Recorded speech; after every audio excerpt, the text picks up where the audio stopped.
우리 요한복음 5장은 베데스다 연못에서 예수님이 38년 된 병자를 고치는 것에서 시작을 합니다. 이제 거기서 계속 이어지는데 예수님이 그 병자를 고친 날이 마침 안식일이었습니다. 그것으로 인해서 유대인들이 예수님을 미워합니다.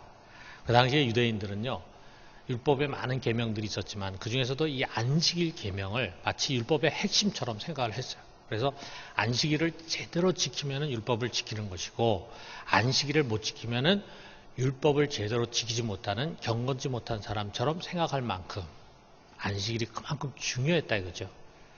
그렇기 때문에 예수님이 안식일에 이 환자를 고침으로 인해서 마치 공공의 적처럼 되었습니다.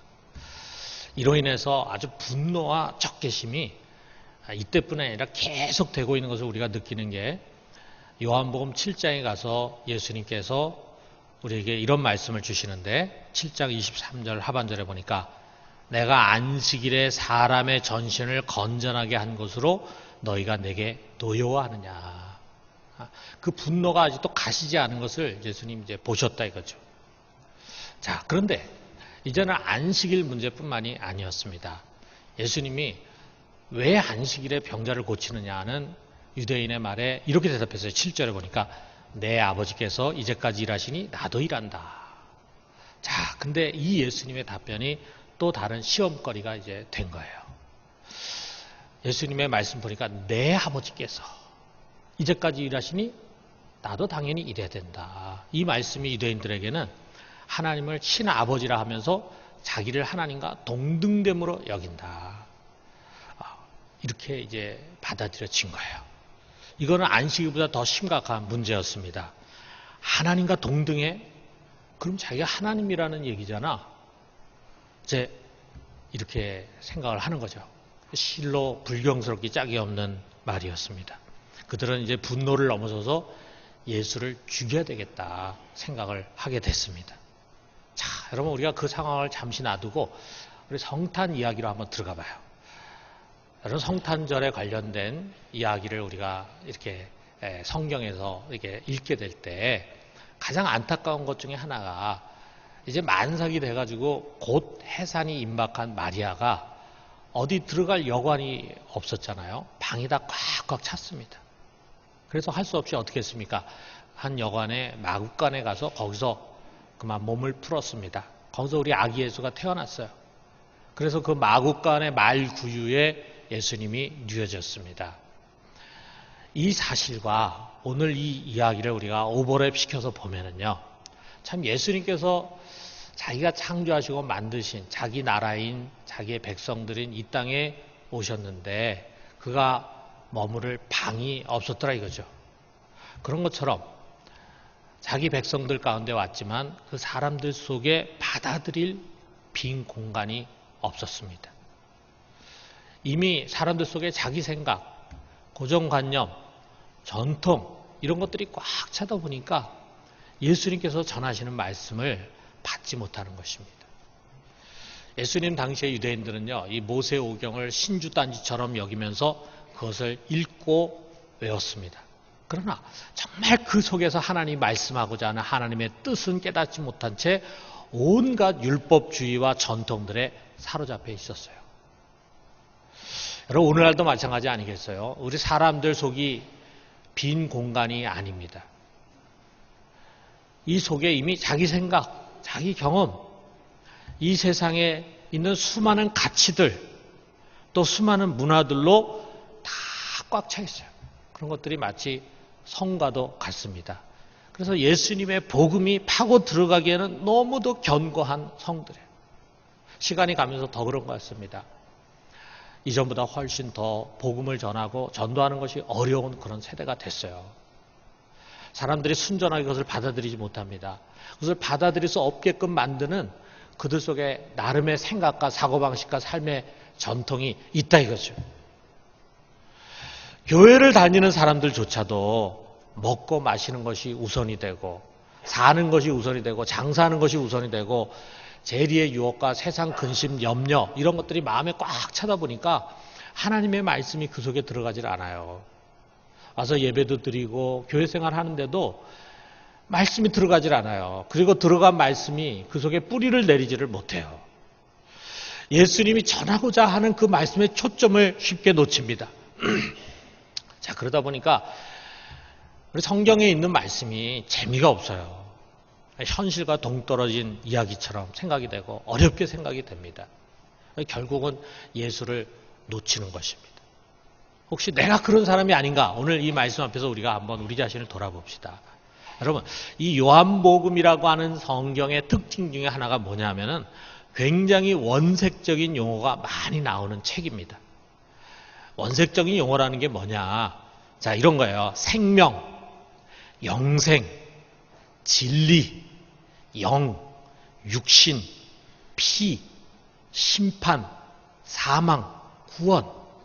어떻게 보면 우리 일상의 삶이라든지 또는 다양한 문화하고는 좀 어울리지 않는 너무 아주 본질적인 그런 문제를 담고 있는 그런 말들이잖아요. 근데 그런 말들이 다른 성경에 비해서 여기 요한복음에 굉장히 많이 나옵니다. 왜 이런 단어들이 나오겠어요? 예수님께서 그의 말씀 속에 이러한 단어들을 즐겨 사용하시는 거예요. 이것이 그분의 관심사입니다.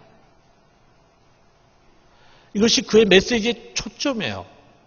이게 요한복음 전체에 계속해서 반복돼서 나옵니다. 이것이 그가 반복해 전하고자 하는 복음이라 이거예요. 여러분, 그러므로 우리는 이 세상을 살면서 빵과 음료수와 또 자녀와 또 장사하는 거 이런 여러 가지 복합적인 문제를 매일 겪으면서 살아가다 보니까 우리도 모르는 사이에 그것이 우리의 관심이 대상이 되기 쉽습니다. 그런데 여러분, 이제 우리가 하나님 말씀 앞에서 우리 마음을 좀 비웁시다. 우리 생각을 좀 비워요. 내 관심, 내 욕망을 내려놓고 우리가 그분의 말씀에 우리의 다이얼을 좀 맞춰요. 우리 주파수를 좀 맞춰요. 그래서 그분이 하시고자 하는 말씀이 무엇인지 우리가 들어봅시다. 여기에 19절부터 47절까지 이어지는 예수님의 강론, 그 앞에 그를 미워하고 그를 죽이려고 하는 유대인들 앞에서 한 그의 설교, 참 중요합니다. 자, 먼저 예수님께서 하시는 말씀이 어떤 내용이냐면요. 지금 유대인들은 예수님이 자기를 하나님과 동등됨으로 여기려고 한다, 이퀄로 여기려고 한다라고 하는 그것을 비방하고 있습니다.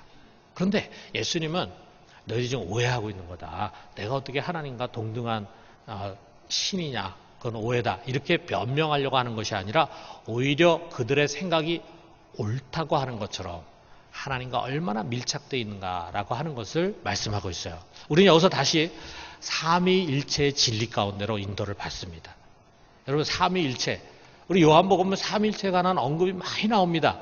우리 처음에 요한복음 1장 1절 프롤로그에 태초에 말씀이 계시니라 라고 할 때도 우리는 벌써 삼위일체에 대해서 제가 말씀을 나눴습니다. 그런데 여기 삼위일체 내용이 또 나옵니다. 여러분, 이 삼위일체라고 하는 것, 트리니티라고 하는 것은요, 어떤 신학자의 가르침이나 주장도 아니고 어떤 신학자들이 모여서 함께해서 종교회의에서 결정한 그런 내용이 아닙니다. 그것은 예수 그리스도의 입술에서 나온 것이고 성경이 증언하는 진리입니다. 그 핵심은 뭐냐면 성부와 성자와 성령은 동등하신 분이다 라고 하는 거예요. 아버지와 아들은 동등하신 분이다. 여기 19절 이하를 보면은 예수님의 말씀이 그런 말씀입니다. 아버지 속에 생명이 있고 그 생명의 본질이 있는데 그것이 아들 속에도 있다. 이렇게 말해요. 다시 말하면은 아버지와 아들은 동일한 본질이다라고 하는 것을 말씀하십니다. 또 하나님 아버지만이 할 수 있는 놀라운 기적이 있어요. 그건 우리 인간은 흉내도 낼 수 없어요. 그런데 그 놀라운 일을 아들도 동일하게 하십니다. 동일한 능력을 갖고 있다는 것을 말씀하고 있어요. 또 심판하는 권세는 하나님만이 갖고 있는 것인데 그것을 아들도 갖고 있다고 말하고 있어요. 동일한 권위를 이야기하고 있습니다. 또 아버지가 받아야 할 공경을 아들도 공경받아야 한다 라고 하는 것을 말씀하면서 동일한 영광과 존귀가 있음을 말씀하고 있습니다. 자, 그래서 우리가 이 모든 예수님의 말씀의 내용을 가지고 결론을 지어서 아주 요약을 해서 일목요연하게 얘기하면 이런 것입니다. 성부와 성자와 성령은 그 본질과 권능과 영광과 존귀에 있어서 동등하시다. 성부 하나님, 성자 하나님, 성령 하나님은요, 똑같으신 분이에요. 영광도 능력도 본질도 똑같으신 한 하나님이십니다. 여러분 이거 믿으십니까? 우리에겐 소중한 삼위일체 신앙 고백이에요. 자, 그런데 예수님은 또 아버지와 아들이 동등하시면서도 무엇이 다른가라고 하는 것을 가르쳐 주십니다. 그 핵심은 예수님 계속 반복해서 말씀하시는 이 스스로라고 하는 단어 속에 담겨져 있어요. 자, 30절 상반절에 보니까 내가 아무것도 스스로 할 수 없노라 말씀하시죠. 19절에 상반절 보니까 아들이 아버지께서 하시는 일을 보지 않고는 아무것도 스스로 할 수 없느니라. 지금 예수님 계속 반복하는 것은 나는 스스로 할 수 없는 존재다 라고 말씀하십니다. 아들은 스스로 존재하거나 스스로 행하는 분이 아니에요. 스스로 계시고 스스로 행하시는 분은 오직 한 분이십니다. 그분은 바로 성부 하나님. 성부 하나님은 유일한 자존자, 스스로 계시는 분이십니다. 그렇다면 성자 하나님은 어떤 분이냐? 이 스스로 계신 성부에게서 영원 전에 나셨어요. 태어나셨어요. 그래서 우리가 독생자라고 말합니다. 성령 하나님은 어떤 분이냐? 이 스스로 계신 성부에게서 성자를 통해 영원 전에 나오십니다. 자, 이렇게 서로 다릅니다. 성부 하나님은 영원 전부터 자존하시는 분이시고 성자 하나님은 그 성부에게서 영원 전에 태어나셨고 성령 하나님은 그 성부에게서 성자를 통해서 영원 전부터 나오십니다. 이렇게 서로 다릅니다. 그러나 본질과 영광과 능력에 있어서는 동등하시고 동일하신 한 하나님이십니다. 여러분 이것이 바로 삼위일체입니다. 이 삼위일체는 예수 그리스도께서 성경에서 증언하는 진리입니다. 자, 그런데 여기서 예수님 말이죠. 이 말씀을 하시면서 강조하는 것이 뭐냐면 모든 것의 시작과 근원이 하나님 아버지에게 있다고 하는 것을 분명히 하고 있어요. 그렇기 때문에 아들인 자신은 스스로 온 것이 아니에요. 아버지께서 나를 보내셨기 때문에 나는 보냄을 받아 온 것이다. 이렇게 말씀하십니다. 그가 하는 일도 아버지가 하는 일을 보고 하는 것이다. 아버지가 하는 일을 보지 않고는 나는 그런 일을 할 수 없다. 이렇게 말씀하십니다. 그 능력도 아버지께서 왔다고 말씀하십니다. 그 안에 있는 생명, 이 본질되는 생명도 아버지께서 자기 안에 있는 것을 자기에 주셨다. 이렇게 말씀하세요. 그리고 심판하는 권세도 아들이 스스로 얻은 것이 아니라 아버지로부터 부여받은 것이다. 이렇게 말하고 있어요. 제가 지금 하고 있는 모든 내용들이 오늘 여기 19절부터 47절까지 있으니까 여러분 집에 가서 한번 조용히 묵상하시면서 볼 수 있길 바랍니다. 그러므로 이 아들이 아버지에 대해서 갖는 자세가 어떤 자세냐면요. 이거예요. 아버지의 뜻이 항상 우선이다 라고 하는 거예요. 하나님이 첫째입니다. 하나님이 첫째. 하나님이 먼저예요. 하나님의 뜻이 먼저예요. 여기 30절 하반절 보니까 예수님이 이렇게 말씀하십니다. 나는 나의 뜻대로 하려 하지 않고 나를 보내신 이의 뜻대로 하려 함으로 그랬어요. 예수님을 우리가 살펴보면은 오셔서부터 마지막 십자가에 못 박혀 죽고 부활 승천하시기까지 항상 예수님의 이 태도는 변하지 않습니다. 하나님과의 관계에 있어서 항상 하나님의 뜻을 우선해. 그 뜻에 순종해서 이 땅에 오셨고 그 뜻을 이루기 위해 십자가를 지십니다. 그래서 마지막에 여러분 잘 아는 것처럼 겟세마네 동산에서 예수님이 십자가를 앞두고 기도할 때 뭐라고 기도합니까? 내 뜻대로 마시고 아버지의 뜻대로 되기를 원합니다. 이렇게 고백하지 않습니까? 또 그 뜻 앞에서 주님의 자세는 죽기까지 복종하는 것입니다. 빌립보서 2장 7절 하반절에 보니까 죽기까지 복종하셨으니 곧 십자가에서 죽으심이라 그랬습니다.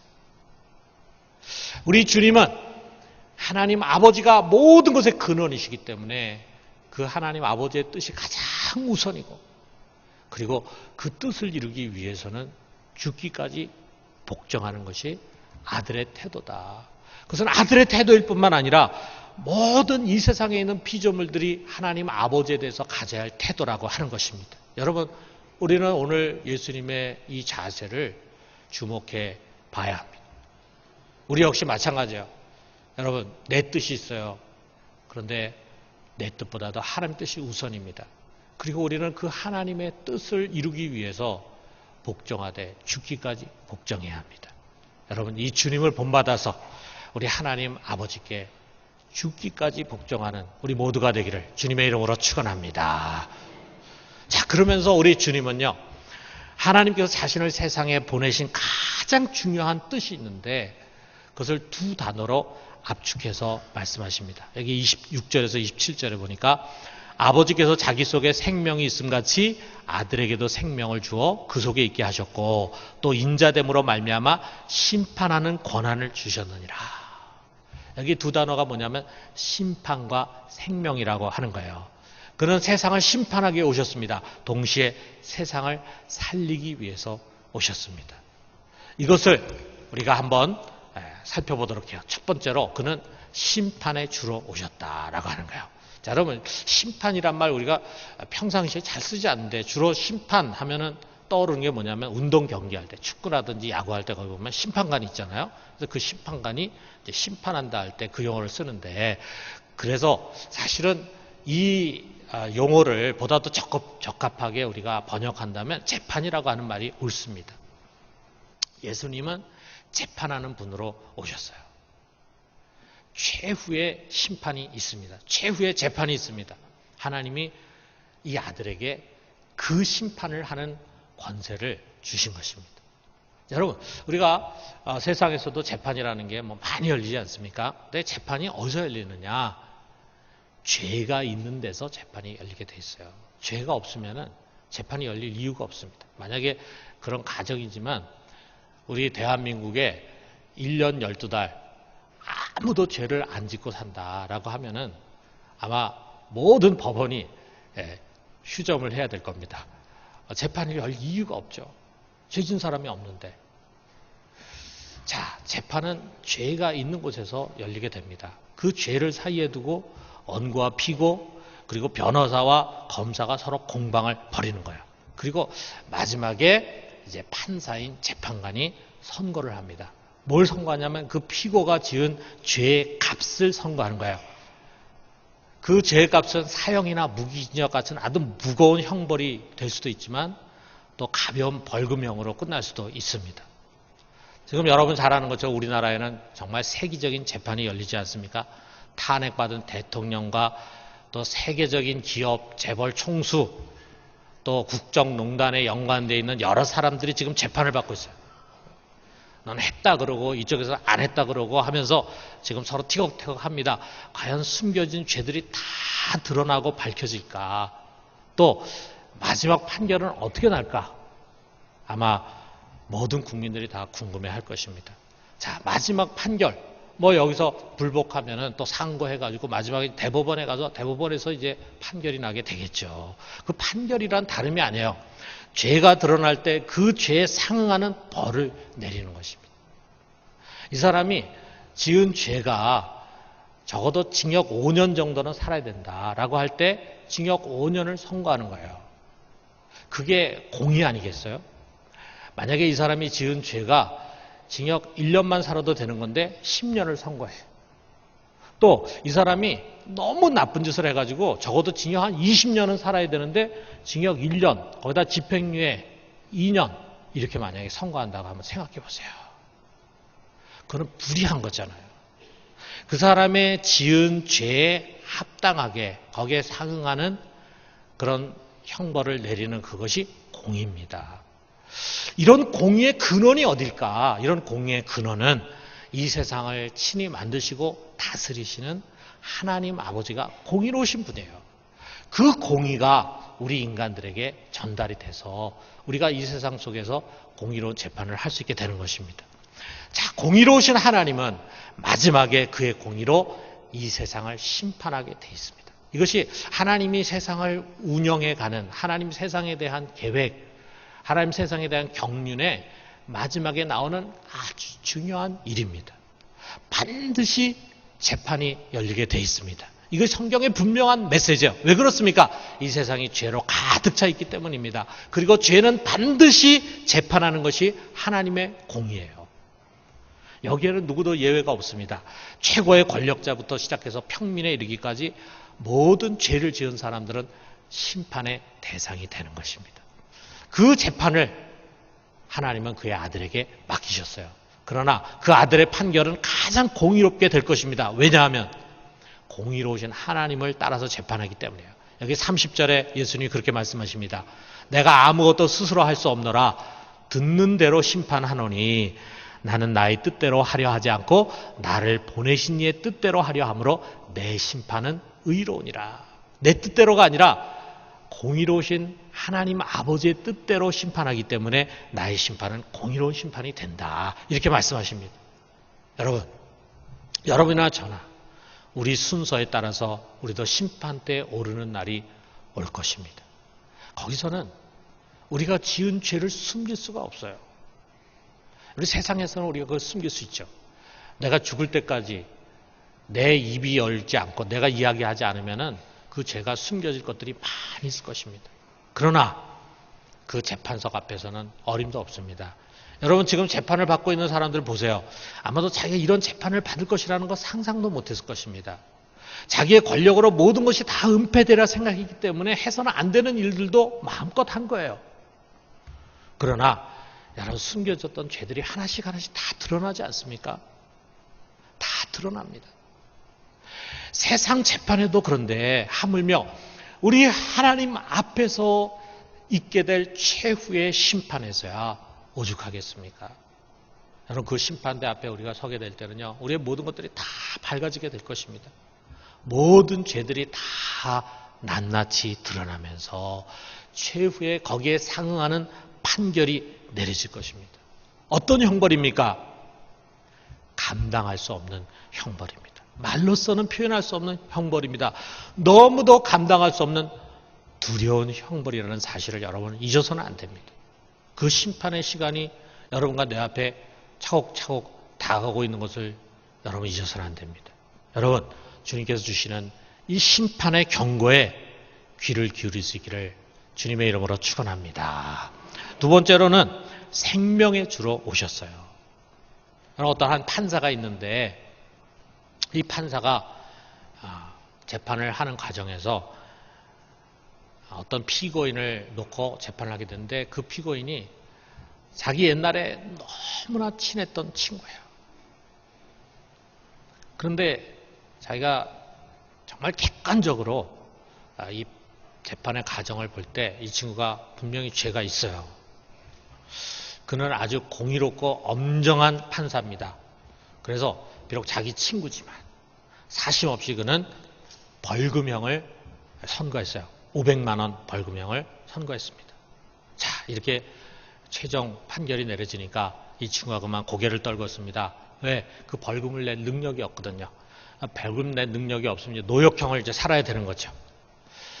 자, 그래도 친구에 대한 우정과 사랑을 좀 생각해서 좀 자기에게 좋은 판결을 내릴 기대했는데 정의만 앞세우면서 이런 판결을 내린 친구에 대한 원망스러운 마음이 들었습니다. 그런데 판결을 마친 판사가 아래로 내려와가지고 그 친구 앞으로 다가옵니다. 그리고 그에게 뭔가를 하나 전해줍니다. 보니까 가계수표예요. 거기에 500만 원이라고 기록이 돼 있어요. 그 판사가 말합니다. 이거 가지고 자네 벌금을 다 물고 이제 자유인이 돼서 다시는 죄를 짓지 말게 이렇게 하더라 이거죠. 공의로운 판사일 뿐만 아니라 사랑의 판사였습니다. 여러분 이게 바로 우리 예수님의 모습입니다. 그는 우리의 죄를 정의롭게 심판하십니다.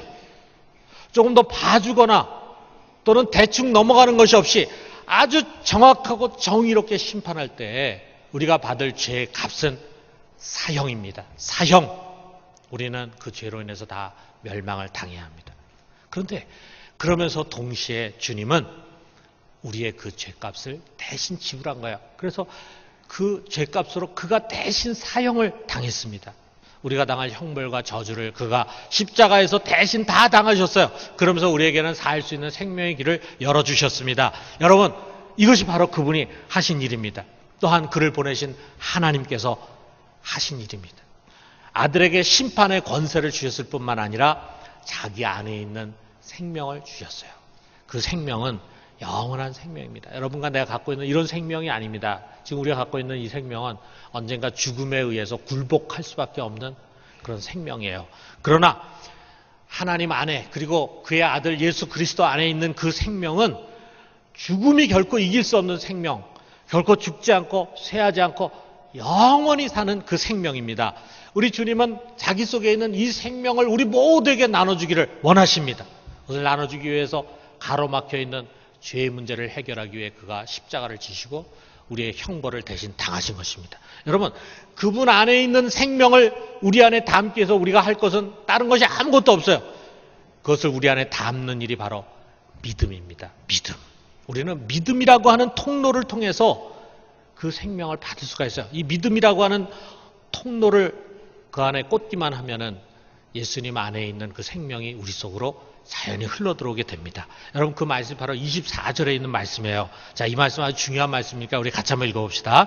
내가 진실로 진실로 너에게 이르노니 내 말을 듣고 또 나 보내신 이를 믿는 자는 영생을 얻었고 심판에 이르지 아니하나니 사망에서 생명으로 옮겼느니라. 자, 여기에 세 개의 단어 중에 두 개는 현재형이고 하나는 완료형이에요. 영생을 얻었고 심판에 이르지 아니하나니 이건 전부 현재형이고 사망에서 생명으로 옮겼느니라 이거는 완료형입니다. 여러분, 놀랍지 않습니까? 우리가 죽은 다음에 영생을 얻는 것이 아니라 이미 영생이 우리 안에 오는 거예요. 언제? 우리가 예수를 믿는 순간 이미 그 영생이 우리에게 주어지는 거예요. 여러분이 만약 예수 그리스도를 진심으로 믿는다면 이미 여러분 속에 그 영생이 주어져 있습니다. 그리고 여러분 이미 사망에서 생명으로 옮겨진 것입니다. 완료형이에요. 이미 옮겨졌어요.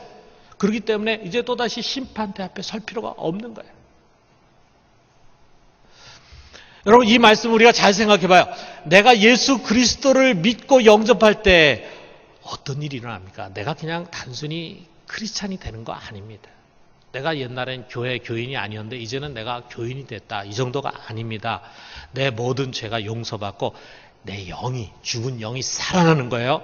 그리고 내가 사망에서 생명의 세계로 옮겨지는 것입니다. 우리는 이것을 거듭남이라고 표현하죠. 그리고 내 안에 이미 영원한 생명이 주어졌어요. 그 영원한 생명이 마지막 날에 나의 죽은 몸을 다시 살려서 생명의 부활로 나아가게 할 것입니다. 여러분, 이 모든 것이 오직 예수 그리스도를 믿음으로 주어지는 엄청난 축복입니다. 여러분, 우리가 하나님 믿음으로 많은 복을 받을 수 있겠지만 그 어떤 복과도 비교되지 않는 축복 중의 축복이 바로 그분이 우리에게 주시는 영원한 생명이라 이거예요. 여러분, 우리는 다른 것은 다 놓친다 해도 이 영원한 생명을 놓쳐서는 안 됩니다. 여러분, 꼭 예수 믿고 이 영원한 생명을 얻게 되기를 주님의 이름으로 축원합니다.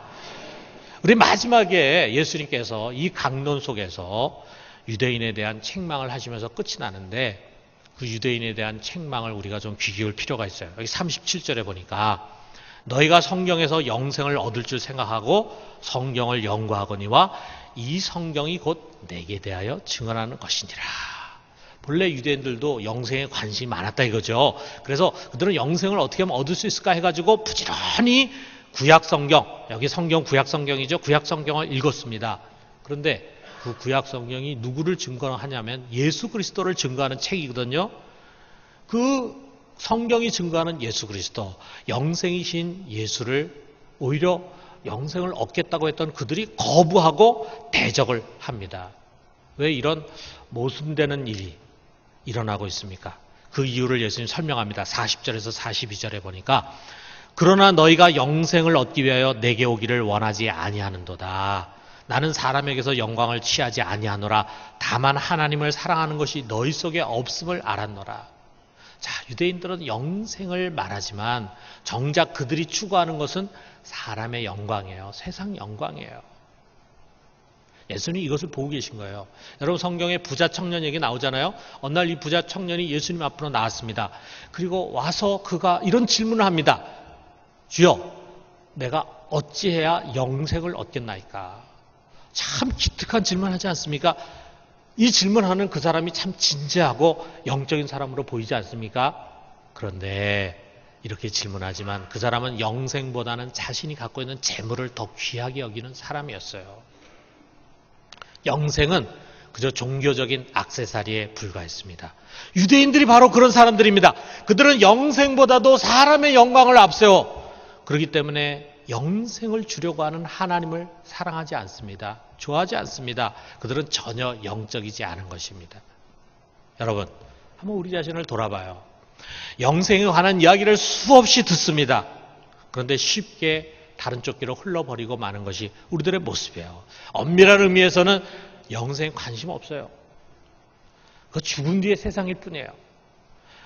당장 여기 잘 사는 게 중요해요. 여기 잘 사는 거. 이 땅이 중요해요. 이 땅이. 많은 그리스도인들이, 교회를 다니는 사람들이 그렇게 생각을 합니다. 나는 이 땅에 잘 사는 게 중요하고 나는 이 땅에 사업 성공한 게 중요한데 왜 자꾸 성경은 영생을 말하나? 하나님 나에게 좀 이런 복을 줬으면 좋겠는데 왜 하나님은 다른 복을 주시려고 하나? 이런 갈등을 갖는 사람들이 많다 이거예요. 사람의 영광, 세상 영광이 중요합니다. 영생의 가치가 어떻게 보면 돈 100만 원만도 못해요. 돈 100만 원 때문에 영생을 저버리고자 하는 사람 많습니다. 여러분, 우리가 이런 황금 만능 시대에 살아가고 있어요. 여러분, 우리가 그런 식의 삶을 반복하다가 어느 날 갑자기 찾아오는 심판을 두려워야 합니다. 우리 주님은 생명의 주일 뿐만 아니라 심판의 주예요. 그가 우리에게 주시는 생명을 얻고 심판으로부터 구원받은 사람에게는 감사하고 기뻐할 일이지만 그렇지 못한 사람에게는 두려운 주가 되는 것입니다. 여러분, 주님께서 그의 마음을 담은 이 말씀을 음미해 봅시다. 42절에 보니까 다만 하나님을 사랑하는 것이 너희 속에 없음을 알았노라. 42절에 보니까 너희가 서로 영광을 취하고 유일하신 하나님께로부터 오는 영광은 구하지 아니하니 어찌 나를 믿을 수 있느냐. 너무 좋은 것을 주시려고 오셨지만 그것을 받을 준비가 전혀 되어 있지 않는 모습 보면서 통분하시는 모습, 통렬한 책망의 마음이 이 말씀 속에 담겨 있는 것을 보게 됩니다. 여러분, 이 주님의 말씀 앞에 우리가 다시 섭시다. 그리고 심판의 주님, 생명의 주님, 온 세상에 땅과 하늘의 권세를 가진 그 주님 앞에 나와서 그분을 영접하고 그리고 구원받고 그리고 그분과 동행하며 사는 우리 모두가 되기를 주님의 이름으로 축원합니다.